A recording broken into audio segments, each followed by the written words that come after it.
Hello everyone, it's Liz from West Star Tarot. Welcome to my channel. So today I am doing a VR to the delightful and lovely Kelly Bear called, her video is called #Tarot Winter Wardrobe. And she did this in December, at least a month ago, I'd say. And I've been thinking about it and I'm planning on, responding. And so finally I got all my decks organized and I thought, okay, it's Sunday, tomorrow I'll do it on Sunday. And here it is Sunday. And I woke up and I'm not sure if you can see, but we are having our first snowfall of the year. And I thought, well, what a perfect day to do winter wardrobe. I have already been out today and I did put on my base layers. I did not put on an ugly Christmas sweater. I had a winter coat, snow boots, hat, scarf, and mittens though. So everything but the ugly Christmas sweater.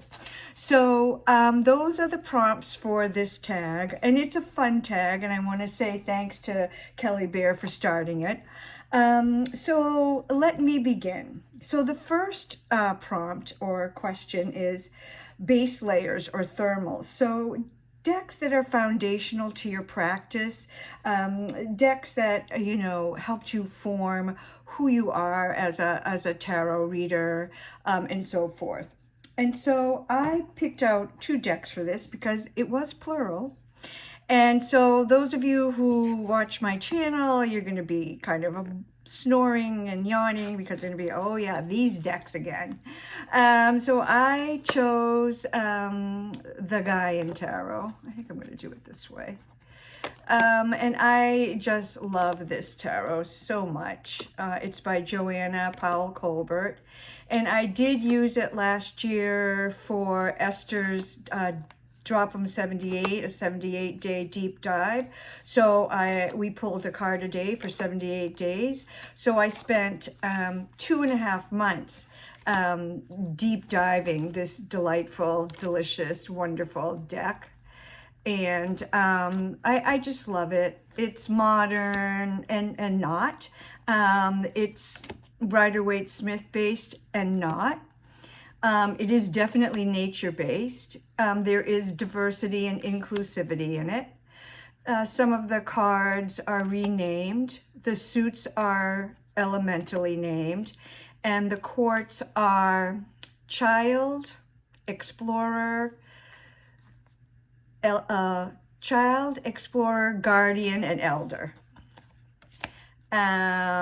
So anyway, this is a deck that I love. This is the Llewellyn version.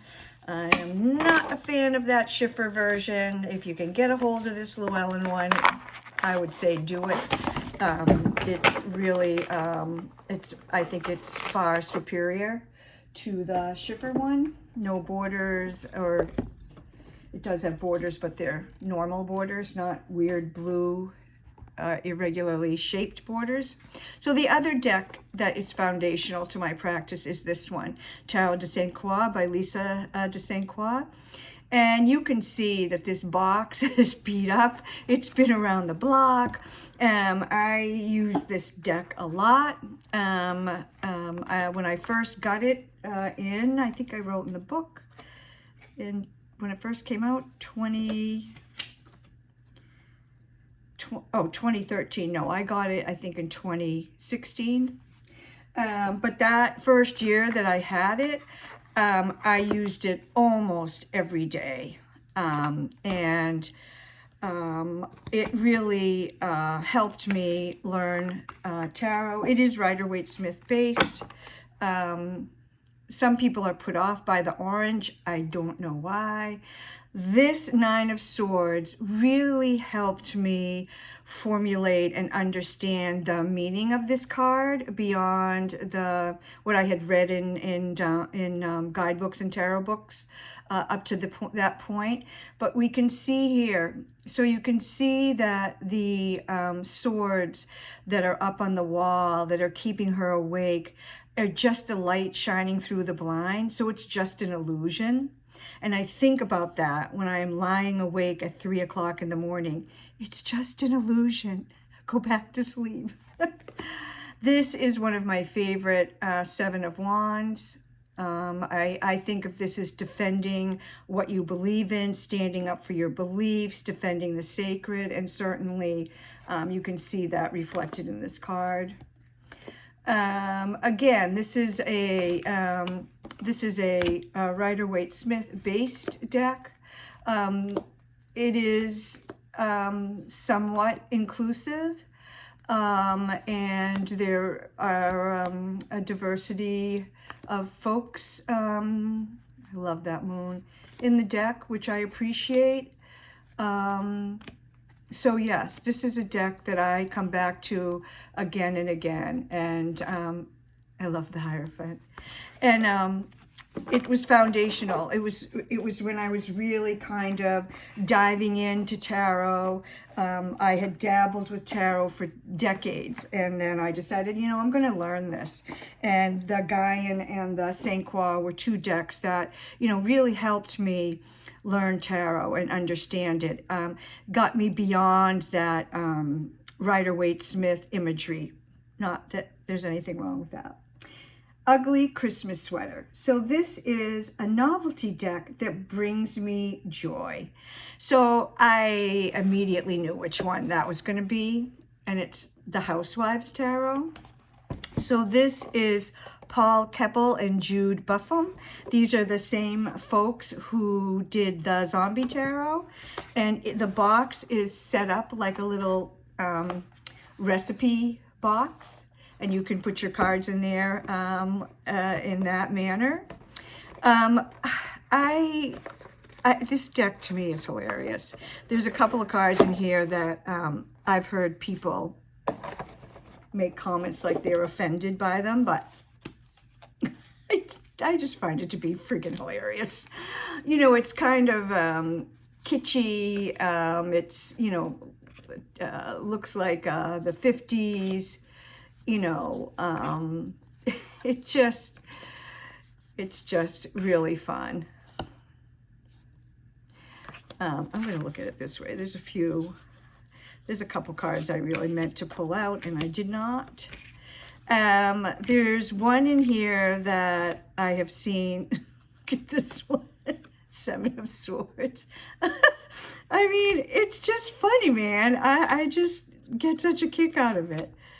I'm trying to find the one that people seem to get offended by, and it's like, you know, sometimes we gotta have a sense of humor about things, and, you know, don't take shit so seriously. I mean, I don't want to offend people. I'm not defending, you know, that kind of humor, but anyway, if I can find this darn card, you'll understand what I'm talking about. I think is it the Justice card or the Judgment card? I can't remember. Sorry, I'm not able to go real fast these days because of my wrist.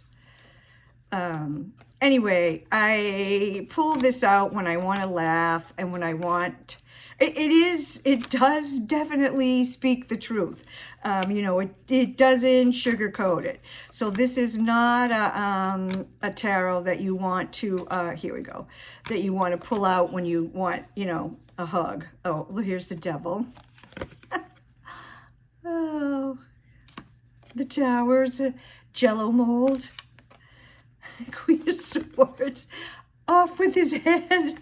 Oh, here it is. It's the Justice card. And I've heard people say, oh, child abuse, blah, blah, blah. Guess what? I was a kid in the 50s, and I don't think my mom ever used a wooden spoon, but we definitely got hairbrush on the bum. So this is, and you know, I don't know. I never spanked my child. I don't believe in it. I don't think it, I'm against it. But you know what? That made me laugh. Oh, and this one, the mayonnaise, salmonella. Oh my gosh. Anyway, Hierophant, I just get such a kick out of this deck, and it definitely makes me smile. and it brings me joy. I don't use it that often, but there are times when I really do want, you know what, I need a real down and dirty in my face, hey honey, I'm not sugarcoating it, here's your reading.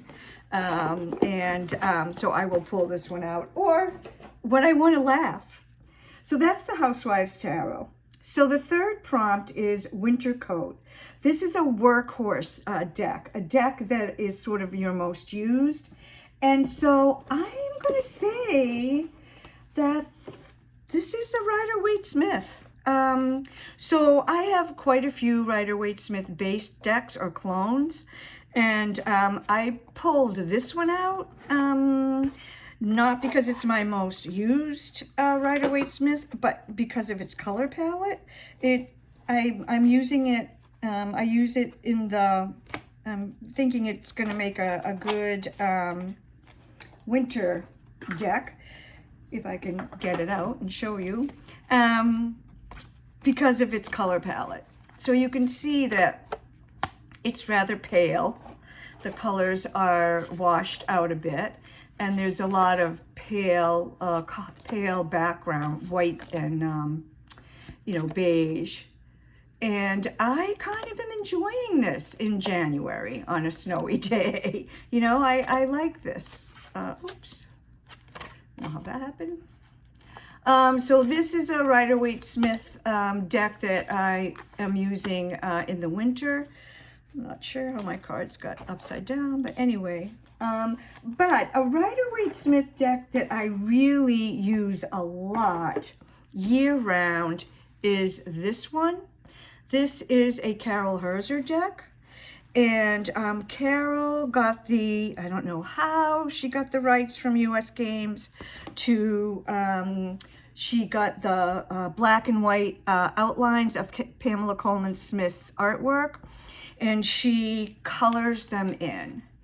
Unfortunately, this is this is one of the glitter versions of her deck that a very dear friend of mine kindly gifted to me. I'm still in shock about it to this day, but I don't know why it just will never show up on the camera.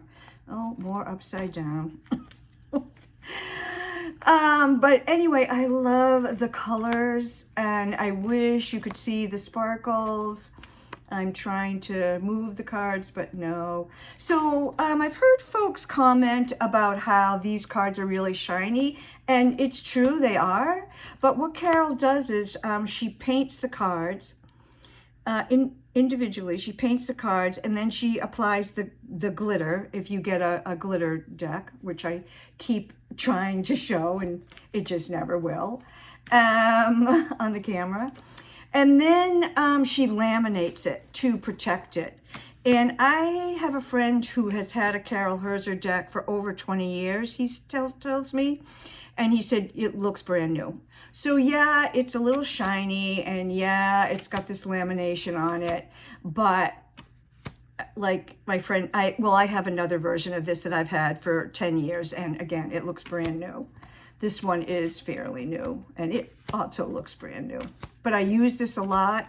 I use this with clients, and people just seem to love it. They always say to me, what is that deck? Oh my gosh. It is, it's definitely outstanding in terms of the color and the presentation of it. And of course, the one with the glitter on it is pretty amazing. I use my other one for client readings, and I save the glitter one just for myself, because I'm a selfish bitch, I guess. No, only kidding. Okay, so 4 is Snow Boots. This is a deep dive deck. This is a deck I can really sink into. And then Kelly has said, what makes this deck so interesting? So the deck I chose for this one is called The Fifth Tarot, and it's by Martin and Teresina Bacons. They did the guidebook together, and Teresina did the artwork. So it's the guidebook. The guidebook is really amazing. And I have to say this, so this deck was came out in 2008. And I've had it since maybe 2000, let's see, I did write in this one, 2017. I got it in April of 2017. And it does lean to the new agey side, which, you know, there's definitely pluses and minuses to that. So, you know, you have to kind of think about, okay, it was written in 2008. It's 2023, so that was 15 years ago. And, you know, we were looking at things a little bit differently then. The reason it's called the Fifth Tarot, I might as well be showing you some cards before I get into the guidebook. The reason it's called the Fifth Tarot is because it actually has a fifth minor suit called lotuses, and that is for spirit. So it has, let's see, feathers, what is it? Oh, let me see, shells, feathers, stones, and I forget the other one, fire are the suits. Let me go. I'm not doing a very great job showing the cards today. I'm terribly sorry about that, but oh, that's a goofy fool. So there are a few people in this deck that I think look really sort of odd, but you know, I kind of go with it. Yeah, that one's one of them. But I don't know. I love this deck. It's gentle, but it doesn't soft sell it. You know, it's gentle, but it's honest.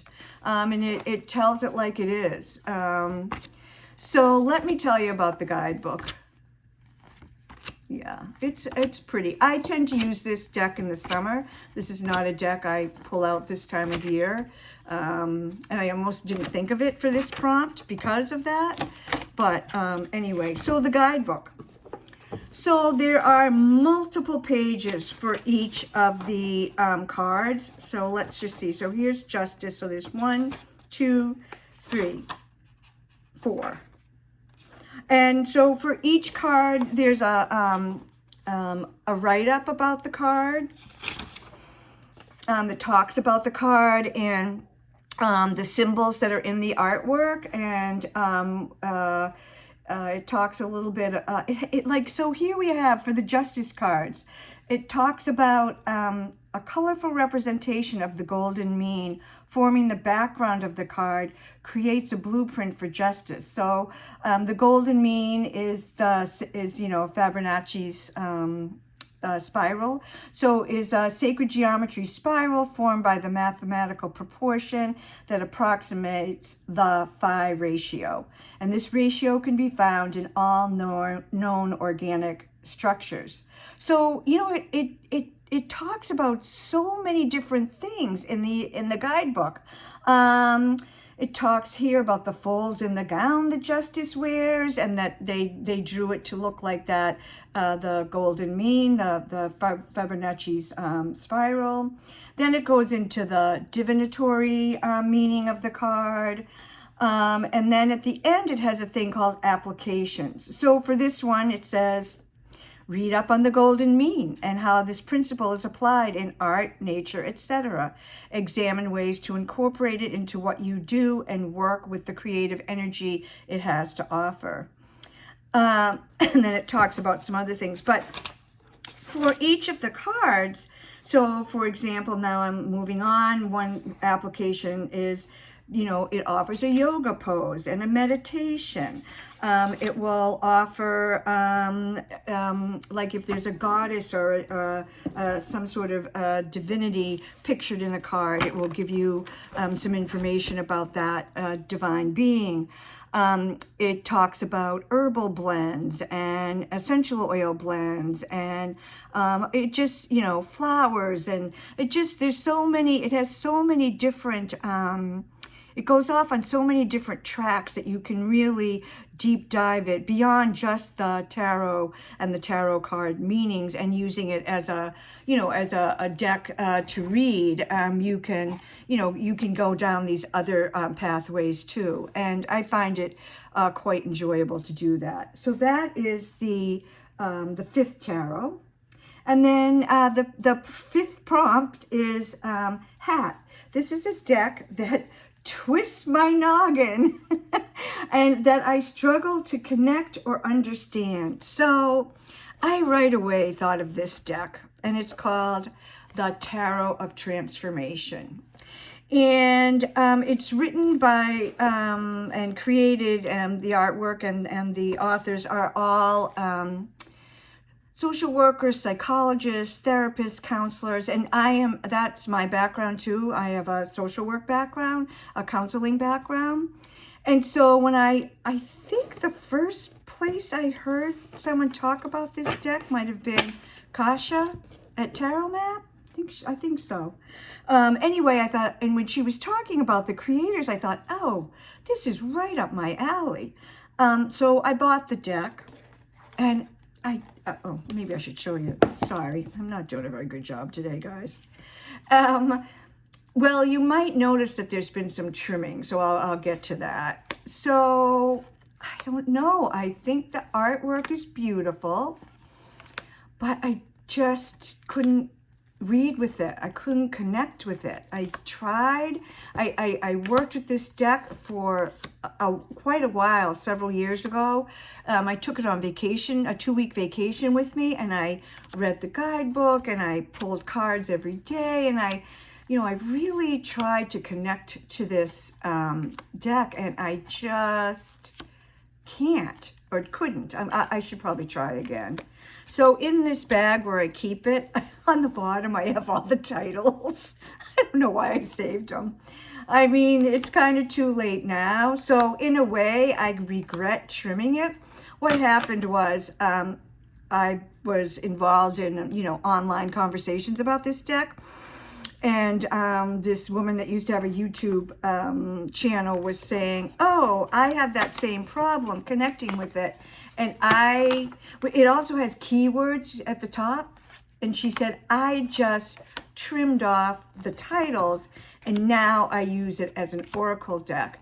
And I, just go, I use the keywords at the top. So I thought, oh, that's kind of a good idea. And I thought about it. I thought, yeah, what the heck? All right, I will do that. And so I did trim it. And yeah, I still don't really connect with it. And now I don't have it as a tarot deck. So anyway, it just kind of sits there, sadly, in its bag on a shelf. And I don't use it because I don't get it.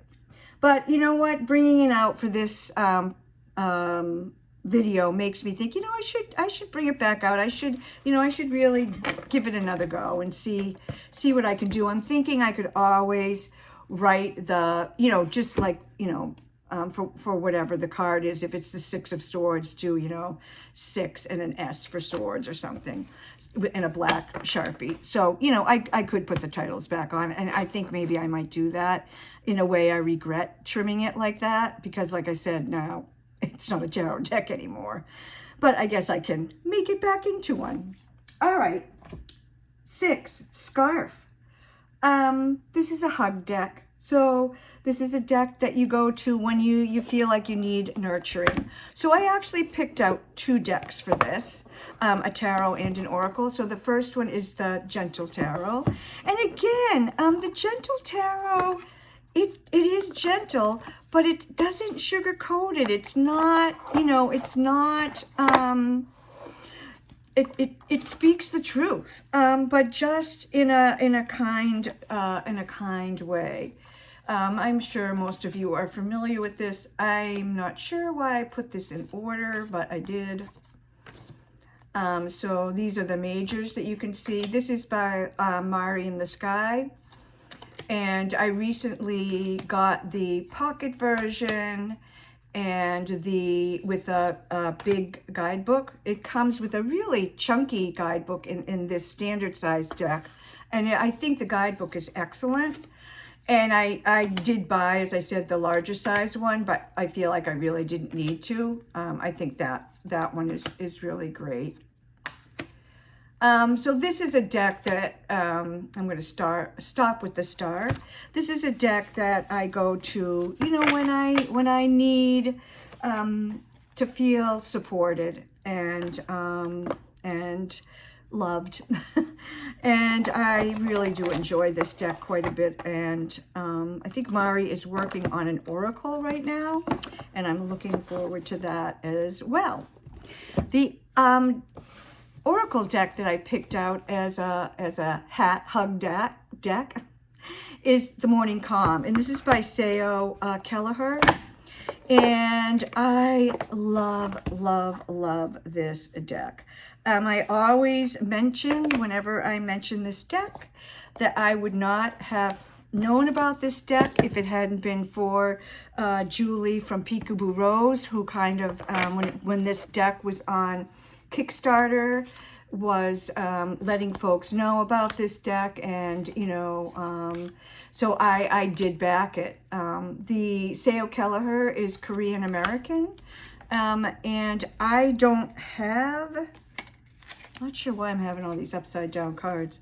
I don't really have any decks or many decks by Asian Americans or Asian creators, and so I really love having this, adding in a little, you know, something different to my practice and to my tarot collection.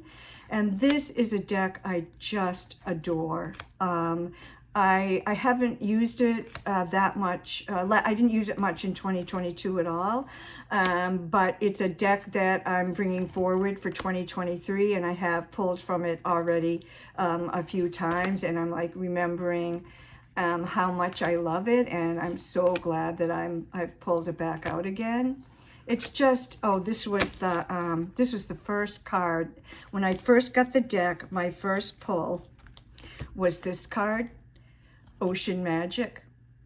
I think I asked something like, how are we going to get on, or I don't know, some question, and I got Ocean Magic, and I thought, oh yeah, because I'm a total and complete ocean person, and I get this card a lot. A card comes up for me a lot. So that is my other hug deck, and those two decks, I've never used them together, so I might have to think about that. So finally, finally, the last one is Mittens, and this is a travel deck. And so I picked this one, Next World Tarot. I do have the larger version, but I also got this small one. And again, you can see this has actually gone on the road with me multiple times. It's a slightly beat up. And I like this because the guidebook fits right inside in the book, so it makes it handy if you want to consult the guidebook. This is the deck that I used. I edged it in pinks and silver and gold. This is the deck that I used for this year's Drop 'em 78. So from October 15th of 2022 until December 31st, this was the only deck that I used. There was I did pull from a couple of oracle decks just when I wanted to do a couple of readings, but for 95% of those days, this was the only deck that I used. And what I came to realize about this deck that I hadn't really realized before was this deck is talking about, obviously, the next world that we can create, and that we need to create, and that needs to be created, and how we can move into the next world. And in the guidebook, Christy C. Rhodes is the artist and author. she talks a lot, and I had never noticed this before until I did my deep dive. She talks a lot about healing and how much we need to heal from the old world, the colonial, capitalist, patriarchal, white supremacist, homophobic, xenophobic, blah, blah, blah, a horrible world that we are currently living in. And so that healing ourselves and our friends and families, our loved ones, working on helping them heal too, is going to be a really huge piece of being able to move into the next world, so that we'll be coming into that next world in a place of being healed and healing and helping each other to heal as well. So those are my decks. That was a lot of fun. I'm sorry I'm not 100% on all cylinders today in terms of my being able to show cards. Please forgive me for that. But anyway, if you've done this tag, please let me know and I'll check out your video, or let me know if you want to do the tag or are planning to do the tag, or let me know what decks you choose in the comments below, or tell me what you think about the decks that I chose. So again, thanks to the marvelous and wonderful Kelly Bear for creating this tag. It was really a lot of fun. And I am enjoying the fact that I am filming this on a snowy winter day. It seems quite appropriate. So peace be with you.